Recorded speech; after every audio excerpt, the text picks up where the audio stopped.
Hello everybody, this is Cynthia Kane and welcome back to our next tutorial.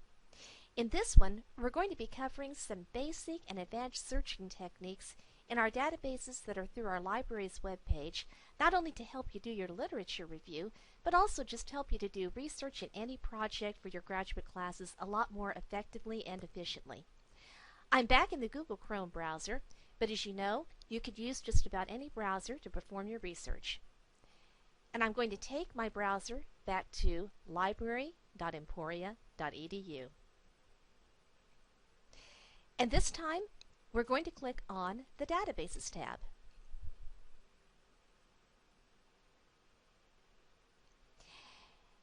And you might remember that you can actually search for a variety of databases by subjects such as art therapy, education,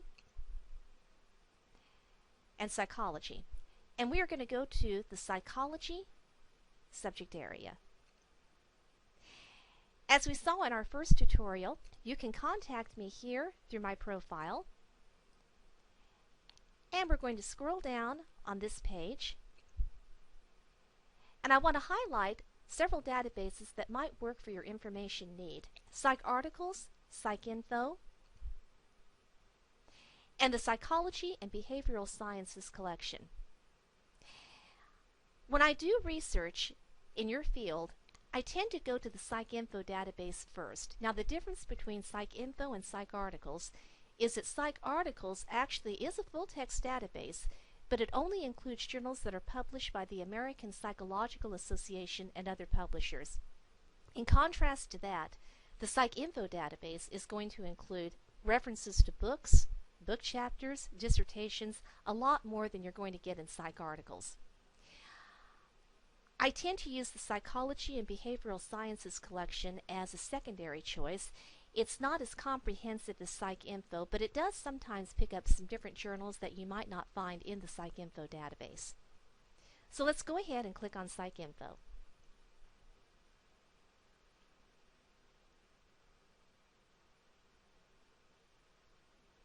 And so my screen went directly into the PsycInfo database. If you are searching off campus, you actually will get another screen that will prompt you to enter your Buzzin username and password, and that just simply authenticates you as a current ESU student.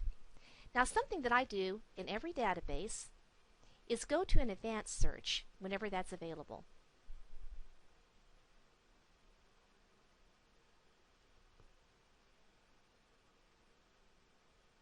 And the reason I do an advanced search is that this will let me actually set up my searching limits a lot more effectively, and it actually can save me time in the long run. So one limit that I like to use is searching for words in the abstract of an item, which can be a summary of an article, a book chapter, and that really will let me focus in a lot more on what I'm looking for. There are other limits that I can do with the PsycInfo database. One limit that I always do, particularly for a literature review, is to limit to peer-reviewed publications. And those can be journals that are actually reviewed by an editor or a series of editors. And the process of publishing in a peer-reviewed journal is that generally an article will be blind reviewed. So in other words, experts in a particular area will be reviewing that article before publication to make sure that it's vetted and that it is current and it is accurate. So you always want to limit to peer-reviewed. Now the PsycInfo database actually is a huge database. It's from the American Psychological Association, and literally it goes back to the 1800s. So you may want to limit your search by a range of years or by a range of dates. Now, this is sort of a caution that I give you. When you're doing a literature review, you might not want to limit by date because in reality you may want to try to find everything that you possibly can about a topic. But for the purposes of our demonstration, I think I'm just going to limit to the last 3 years. Now, as we scroll down with PsycInfo, you're going to see a lot more ways of limiting. If you only wanted, for example, journal articles, you could limit even further by the record type. And if you're looking for a specific methodology, such as a field study, focus group, literature review, Qualitative or quantitative research, you can limit by methodology as well. The language limit can be good if you want items that are published only in a specific language, such as the English language. I'm actually not going to do that limit because I need a little bit more of a comprehensive search right now. Age group. Now this is a really interesting one.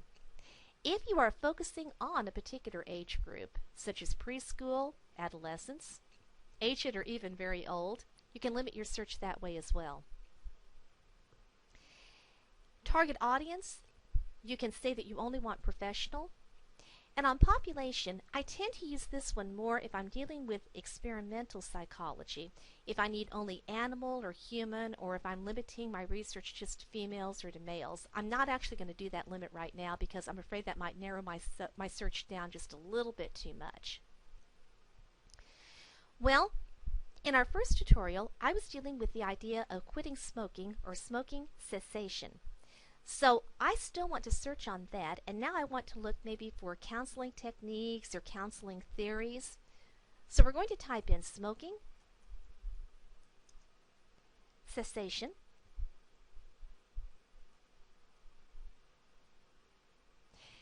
And the word "and" is going to be a trigger to my database that I want this keyword and this keyword in my same search for information. So I want smoking cessation and counseling. And we're going to go ahead and click on search. And even with the limits that I set, I have 205 results. That's quite a few to go through. In reality, I would probably go back and maybe find some other limits, such as population or age group or something like that. But I just want to spend a little bit of time now showing you what to expect when you get these types of results. Now, PsycInfo in and of itself is not a full-text database. That's really crucial to remember. It will link to other databases, such as PsycArticles or even other databases out there that do have the full text of different articles. So in other words, it's pretty much what you see is what you get. So for example, on record number 1, this is out of a journal that's called Addictive Behaviors. But you notice that I have nothing here that says that the full text is available. We're going to come back to that in just a second so I can show you what to do next. And as I keep scrolling down, you'll see that many of these don't necessarily have the full text. Now this one does in PDF. So I could click on that link and I could save it, I could print it out, I could download it so I have it for future research. Let's scroll back up here. Notice this nice graph is sort of showing you where my results are actually coming up. So let's go back to record number 1. I'm going to click on the link for this one because I want to be able to read the entire abstract. And you notice that the words that I searched on, smoking, smoking cessation, counseling, and so forth, those are actually highlighted so you can see where that actually occurred in the abstract, which is kind of handy, I think, to take a look at. Well, there's one thing I could do on here first. The PsycInfo database is a lot like other databases. It offers something called Cite, and in other databases that might be called citation tools. That just simply means that if I click on this link, this will take the information from that record, and in this case it converted it automatically into the APA style for the 6th edition. Now, you could copy and paste this into a Word document, but I'm going to caution you on something. What you see is what you get. So you might want to proofread any of these citations that are generated automatically. Proofread them very carefully to make sure that they are actually accurate and in the APA style, because sometimes in the translation there can be some formatting errors or there might be some capitalization that shouldn't be there. So proofread against your publication manual of the American Psychological Association. So I'm going to close this for now. And as we saw, I don't really have a nice link here for the full text of the article. So I am going to go over here and click on Check for Full Text. Now, this actually tells me that the journal Addictive Behaviors is not available through our library, either in a physical form or in an electronic format. So in this case, I could request this item through interlibrary loan. An interlibrary loan will simply give you a copy of an article or a book from another library. So we'll let this log on. Now, notice something over here on the PsycInfo database. Other databases don't do this, but with the PsycInfo database, it actually links to our interlibrary loan system so that all the information about this article was actually pulled into the form and it was populated. So I don't have to retype anything else or copy or paste. If you are in another database that doesn't do this automatically, you can actually copy and paste everything about that item. The article title, the title of the journal, the author, copy and paste that into this form. But that's another reason why I like PsycInfo. And I really don't have to do anything else here. I could just click on Submit Request. And then a copy of this article will be obtained for me from another library, and it will come to me either as a PDF attachment to my ESU email, or it would be a link in my email that I could click on. Now, if you've never done interlibrary loan before through William Allen White Library, you would actually get a screen before this one, and it would ask you to fill in your personal information, including your g.emporia.edu address. It's really important that you use that one because that's the official ESU address that we use for any communications. You would only have to fill out that form once, and then after that, you'd be taken care of. So we're going to close this link, and we're going to close this one. And now we're back to our searching results. Well, I'm going to go back here. And that's worked out pretty well for the PsycInfo database. Again, I could limit my search, and you see what I would find if I did have the article or if I didn't have the article. So we're going to click on this and go back to our list of databases. I also want to show you Psychology and Behavioral Sciences collection. Now, I mentioned that I don't necessarily start with this one because it's not as comprehensive as the PsycInfo database, but it is a good one to use in combination with other databases just to make sure you're doing a comprehensive search for your literature review. Again, go to the Advanced Search. And as we did with our other searches, I'm going to limit to the abstract. So that's narrowed down a little bit more. Notice that I could also limit to peer-reviewed. And I could set a date range if I wanted to. I just have to do it a little bit differently in this database. There is a way of limiting to full text because this can include the full text in this database, but I don't do that. And the reason is that I might wind up leaving out references that are not available full text in this database, but I might be able to get them in other ways, including interlibrary loans. So I really don't limit by that. So let's go back up here. And there's smoking cessation. Notice that actually came up automatically. And counseling. Notice I could do counseling techniques or counseling theories.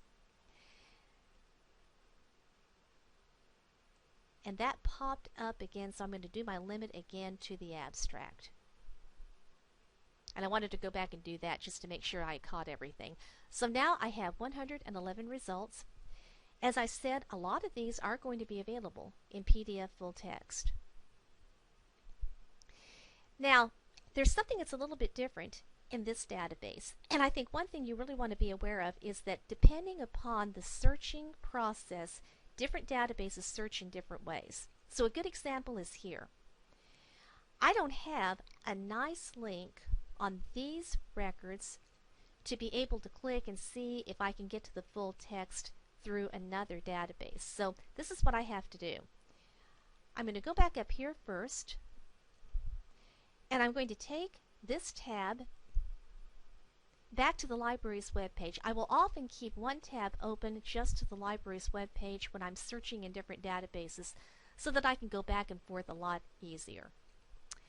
And let's go to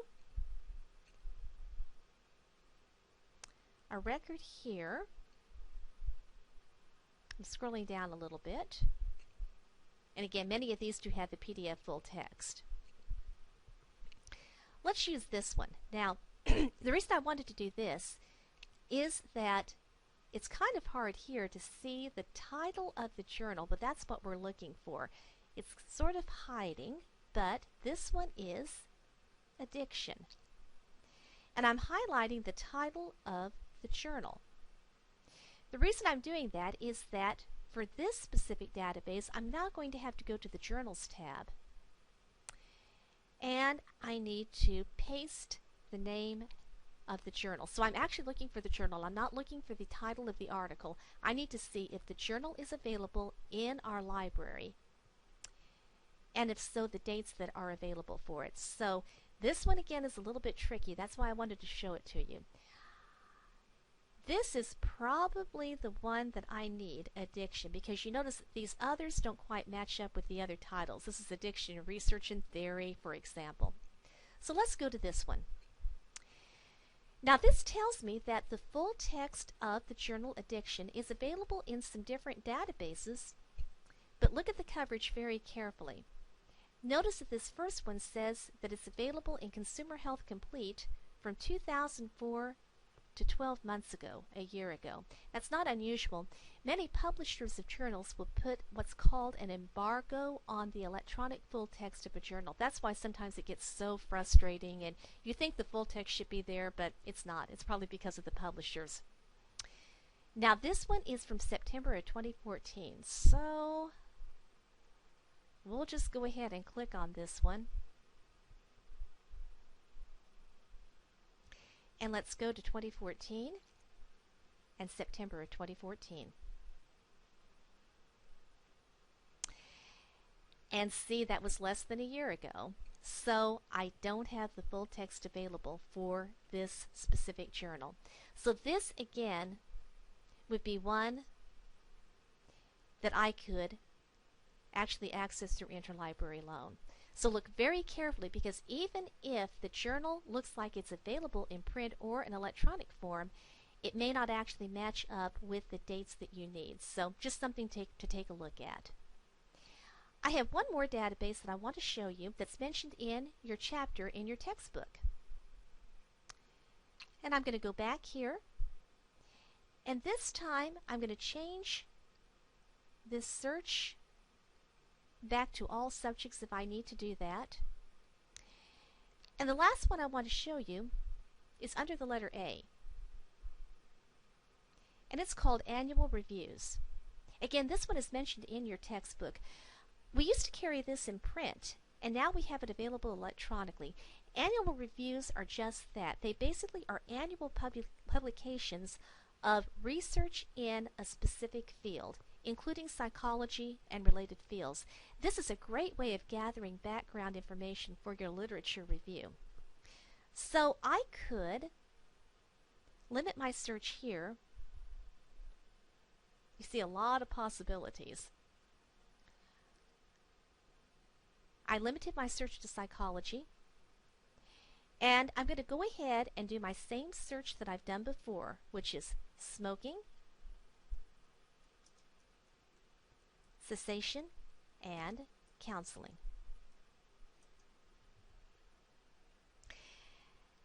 And this first one looks really promising.